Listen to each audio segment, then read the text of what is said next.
l'expert ce matin, c'est Alain Bazot, président de l'UFC Que Choisir. Bonjour Alain Bazot. Bonjour. Merci d'être avec nous ce matin. On va parler avec vous évidemment pouvoir d'achat, inflation, augmentation. Je ne sais pas si vous avez vu dans le Parisien ce matin cet article sur l'augmentation du nombre de prêts à la consommation et du nombre de prêts également prêts personnels. Aujourd'hui, on voit que les Français ont du mal à boucler leur fin de mois. Déjà, une première question. Est-ce que vous pensez qu'on aurait besoin d'un ministre de la consommation ? Je pense que oui, clairement. Et d'ailleurs, je l'ai fait savoir à la Première ministre en lui disant que, compte tenu des priorités du gouvernement qui sont le pouvoir d'achat et la transition énergétique, ce sont deux sujets où le consommateur, il est au centre des enjeux. On ne fera pas de transition énergétique sans les consommateurs, parce que c'est dis-moi comment tu consommes et je te dirai comment les choses vont évoluer. Que ce soit les choix énergétiques que l'on fait, est-ce qu'on fait de la rénovation ou pas, est-ce qu'on achète circuit court, est-ce qu'on achète avec du suremballage, enfin, il y a les choix de transport, qu'est-ce qu'on privilégie, voiture individuelle, transport collectif. Enfin, je veux dire, les enjeux de la transition, c'est clairement, ça se fera avec les consommateurs, ça se fera pas sans eux, en tout cas pas contre eux. Donc ça, c'est le premier sujet. Et puis, pouvoir d'achat, évidemment, on parle d'achat. Qui est concerné par les achats, si ce n'est le consommateur? Donc, elle vous a répondu? Elle vous a répondu? Non, elle m'a pas répondu, mais bon, on voit bien qu'on est dans une période de latence.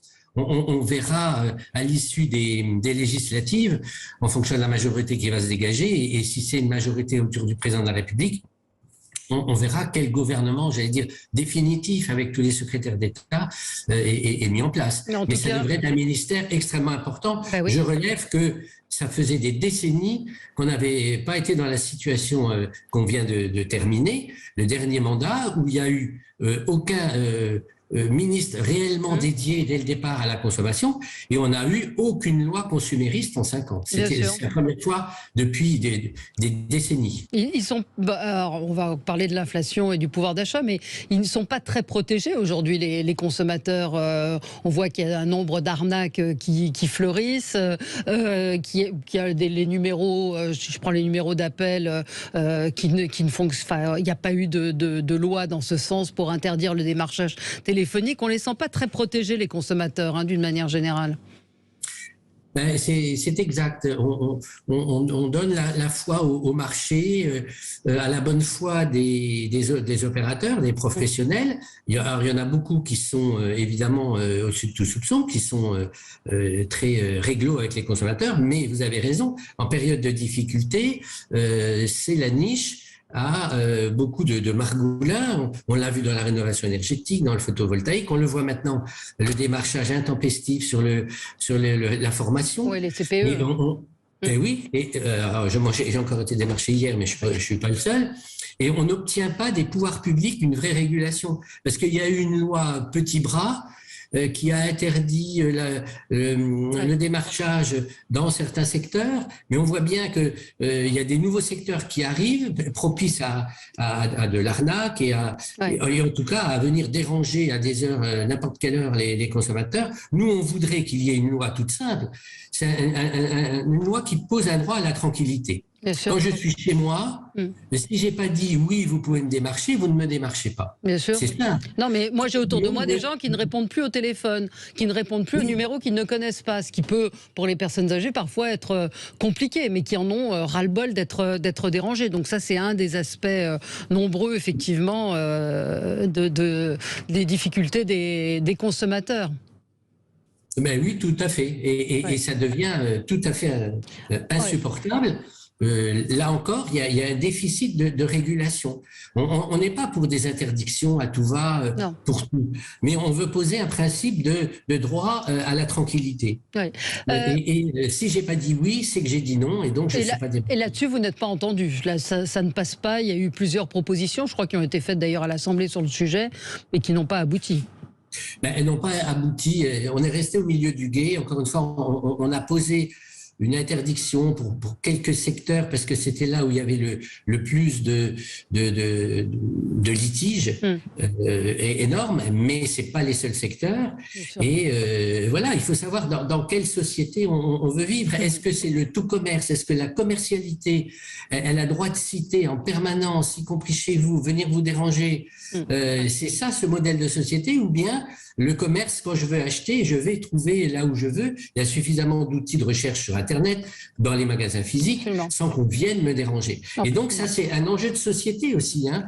C'est pas simplement protéger les gens, c'est aussi leur donner un droit à la tranquillité et à ne pas être dérangé de façon intempestive, comme ça encore aujourd'hui. La loi n'a pas régulé, le gouvernement l'a empêché à ne céder qu'au lobby d'un certain nombre de professionnels. Oui, il y a le cas de la viande aussi. On n'a plus l'origine de la viande sur les plats préparés. Enfin, on a le sentiment quand même d'un affaiblissement des droits du consommateur et de la protection du consommateur, hein, d'une manière générale.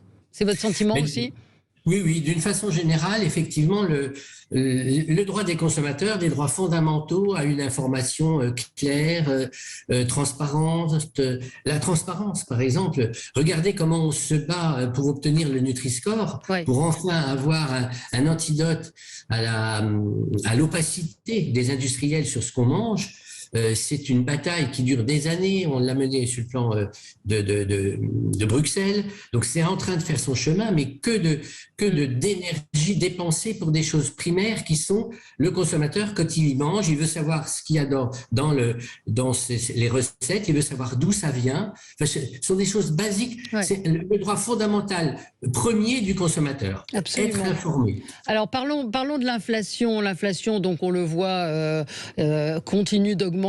Selon les chiffres du gouvernement, elle dépasse les 5% au mois de mai. Et vous, l'UFC Que Choisir, Alain Bazot, vous avez un baromètre qui dit autre chose. Oui, disons que l'écart est pas énorme, mais on s'est décidé également à sortir un indice des prix parce qu'on sait que l'indice de l'INSEE, il est pas très réactif. Hein. Le 5,2 qu'a sorti l'INSEE, là, on est en juin, c'est des chiffres d'avril. Et vu le rythme de l'inflation, il faudrait quand même que ce soit un peu plus réactif. Nous, on a une très grosse base de données, on a beaucoup de comparateurs, on a un historique de relevé de prix qui est considérable. Nous, on a sorti, on vient de sortir, là, il est à 6,1 pour le mois précédent. Ça reste, de toute façon, même si c'est pas rien, hein, déjà qu'il y a un point d'écart, il n'empêche que c'est tout à fait considérable. Ça nous replonge dans les années qu'on a connues. Alors, ça nous replonge pas dans l'inflation galopante que les jeunes n'ont pas connue, hein, le choc pétrolier, c'est sûr. Ça nous replonge dans les niveaux d'inflation au moment du passage à l'euro, en 2000, et puis au moment de la crise de 2008. Oui. Où là aussi, on a eu une tension sur les prix et on a eu de l'inflation. Donc là, on est à une inflation qui est extrêmement importante, d'autant qu'elle touche, vous le savez, tous des biens de première nécessité.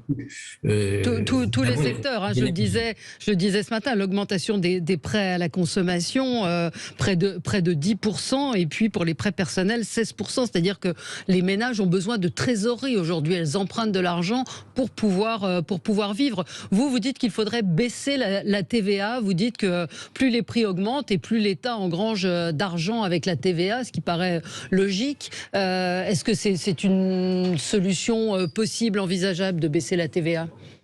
Écoutez, c'est un choix de politique fiscale. On le dit, dès qu'on fait un peu d'économie et puis qu'on enseigne les différents modes de prélèvement, on dit toujours que la TVA, c'est l'impôt injuste par excellence. Parce qu'évidemment, plus dans la part de vos revenus, plus la part elle va à la consommation, plus vous êtes touché de plein fouet, puisque sur ce que vous allez consommer, vous allez avoir de la TVA. Alors, il y en a à 2, à 5,5, mais il y en a aussi beaucoup à 20. Et donc, en proportion de vos revenus, ce que vous allez donner à l'État en TVA, ça peut représenter 2-3 mois de salaire. Il faut avoir conscience de ça. Alors que quelqu'un qui a des revenus très très élevés, c'est pas 2-3 mois de salaire de TVA que la personne paye. C'est pas la même chose du tout. Donc c'est injuste. Et donc c'est injuste. Et c'est d'autant plus exacerbé en période d'inflation, puisque c'est mécanique, puisque le prix, par exemple, du gasoil ou le prix de l'électricité, il augmente. Hein, si vous avez, ça coûte 100, une TVA à 20, ça fait 120. Si le prix il double, si ça vaut 200, ça vous fait le double, ça fait 240. Ouais. Donc d'un seul coup, on vous ponctionne non plus 20, mais on vous ponctionne 40. Donc l'État qui a fait beaucoup d'efforts, qui a sorti, hein, c'était le quoi qu'il en coûte. Ouais. Certes, c'est évident, mais nous, on attend quand même que les choses reviennent un peu à la normale côté inflation, et on fera les comptes. Ouais. Combien la TVA a rapporté à l'État. Et c'est ça qui est étonnant sur un bien essentiel qu'est l'électricité. C'est un débat qui devrait être ouvert. Est-ce qu'il y a un problème d'acceptabilité et de justice? Est-ce qu'un bien essentiel, c'est le Conseil d'État qui le dit, qui est l'électricité, est-ce que c'est normal que l'État ponctionne 20% sur un bien de première nécessité? Ouais. Il y a une question à poser. Et je ne dis pas que je ne fais pas du poujadisme et de l'antifiscalité primaire, mais il y a plusieurs façons de ponctionner sur la société, les entreprises, les différentes catégories sociales, que la TVA, qui est devenue monstrueuse. Ouais. C'est source d'inflation, hein. Ouais. Ça contribue à l'inflation. Ouais, non, mais et là, pas de réponse non plus. Vous avez des rencontres? Comment ça se passe pour des grosses associations comme l'UFC Que Choisir?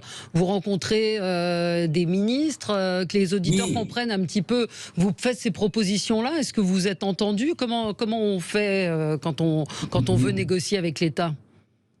Écoutez, il y a des postures qui sont un peu intangibles. Ça fait très longtemps qu'on demande, en cette période inflationniste, il y a plusieurs mesures que l'on demande et qu'on demande depuis très longtemps.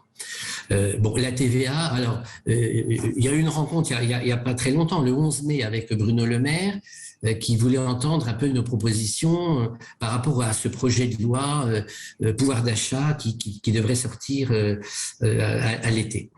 Donc, ce qu'on avait proposé, évidemment, c'est la TVA à 20%, que la ramène à 5%, même si c'est provisoire. Donc ça, c'est même pas la peine d'y penser. Vous pensez que ça rapporte tellement d'argent qu'on va pas toucher à cette manne. Donc ça, c'est niette, comme on dit. Il y a autre chose que l'on demande. Il y a un effet mécanique sur l'augmentation des prix de l'alimentation dans la grande distribution. C'est la fameuse loi Egalim 1, qui a organisé l'augmentation des prix de 10%, puisqu'elle a augmenté ce qu'on appelle le seuil de revente à perte. C'est-à-dire que moi, grand distributeur, quand j'achète 10, ou 100, on va dire 100, c'est un chiffron. Quand j'achète 100, je ne peux pas revendre avec une marge zéro. Ah non, à perte, c'est normal. Non, oui, mais une marge zéro. Mais une marge zéro. Mais oui, et donc, moi, à grande surface, j'achète 100, je ne peux pas revendre 100. Je ne peux même pas revendre 102, 104. Je suis obligé, par la loi, de vendre 110. Donc, les produits de grandes marques pour lesquels les grands distributeurs faisaient très peu de marge, parce qu'il y a une très forte concurrence. Le café, la poudre de cacao, bon, etc. Bon. Donc là, il n'y avait pas de marge. Du coup, on leur a obligé de faire des marges. Et puis, il y a tous les premiers prix. Où les premiers prix, souvent, il y a des marges extrêmement tendues. Donc là aussi, sur les premiers prix, on a organisé une augmentation automatique des prix et généralisée. Ça se chiffre en milliards d'euros. J'ai demandé à Bruno Le Maire d'abroger cette loi, qui est une loi imbécile. Elle est imbécile parce qu'elle devait servir à rémunérer les agriculteurs. Si on écoute la FNSEA... Oui, mais sauf que ça n'a pas eu l'effet l'effet escompté du tout. Ça ne pouvait pas avoir l'effet d'ailleurs, parce qu'il n'y a aucun mécanisme. Une fois que la grande distribution elle a augmenté ses marges, il n'y a aucun mécanisme qui vient la contraindre de donner plus d'argent aux agriculteurs. Absolument. C'est pas parce que le café il va coûter plus cher aux consommateurs ou le cacao que ça ira directement aux producteurs. Bon, on passera encore plus de temps avec vous. J'ai vu aussi que vous demandiez à ce qu'on légifère sur les frais bancaires. On n'a pas le temps d'en parler, mais on vous réinvitera, Alain Bazot. Beaucoup de sujets avec vous et on fait passer le message si le président de la République et la première ministre nous écoutent, d'un ministre de la consommation qui nous semble essentiel pour les consommateurs. Merci à vous, Alain Bazot, président de l'UFC Que Choisir. Nous, on se retrouve dans un instant pour commenter l'actualité.